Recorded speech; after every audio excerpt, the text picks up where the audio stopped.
যারা প্রেম করে দুঃখের আশায় নাকি সুখের আশায়, কিন্তু পায় কি? দুঃখ পায়, যন্ত্রণা পায়, টেনশন পায়, অপমান পায়, লজ্জা পায়। অনেকে তো এমন আছে এই প্রেমে সেকা খেয়ে বেকা হয়ে নেশার মধ্যে গিয়ে নিজের লাইফটাও শেষ করে দিচ্ছে। এবার বলেন, আপনি আমি যে প্রেমে গেলাম, কেন গেলাম? ওই যে শয়তান আমাদেরকে সাময়িক কুয়াশার মতো সুখ দেখাইছে, দর্জনে করে আরে ঘুরতে যাও কত মজা হবে, ক্লাস ফাঁকি দাও কত মজা হবে। ওই সাময়িক লোভে যখন পা দিয়েছি আমরা, সাময়িক লোভে যখন আমরা পা দিয়েছি, ওই রবের রহমত থেকে আমরা বঞ্চিত হয়ে যাচ্ছি।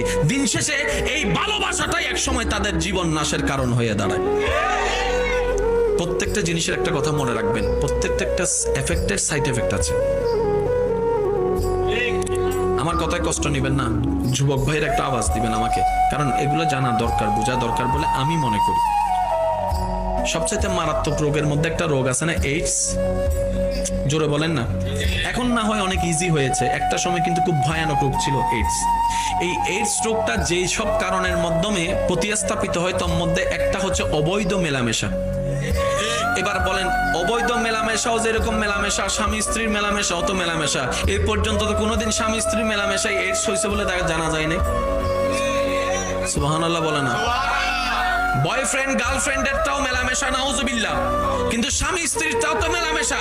স্বামী স্ত্রীর মেলামেশার কারণে তো এইডস হয় নাই। তাহলে বুঝতে হবে মেলামেশা নার উপরে নির্ভর করে না। আল্লাহর রহমত যেখানে, সেখানেই সুখ আছে, সেখানে শান্তি আছে। আর আল্লাহর রহমতটাকে যখন আমরা ডিনে করি, তখনই আমরা মূলত নিজের জীবনকে নষ্ট করি। আমি ছোট্ট ভাই হিসেবে একটা কথা বলি আপনাদেরকে, আমাদের জীবনের সমস্ত দুঃখ কষ্টের কারণকে যদি আপনি নিজের জায়গা থেকে একটু অবজারভেশন করেন, তাহলে দেখবেন আমরা যতই আল্লাহ এবং রসুলের বিধান থেকে নিজেদেরকে দূরে সরিয়ে নিচ্ছি, আমাদের জীবন তত জাহান্নাম হয়ে যাচ্ছে। জীবনে দুঃখ কষ্ট কোন জায়গায় কেন আসে জানেন? যখনই দেখবেন আমাদের ইচ্ছার সাথে আল্লাহর ইচ্ছার মিল নাই, এটাই দুঃখ, এটাই কষ্ট।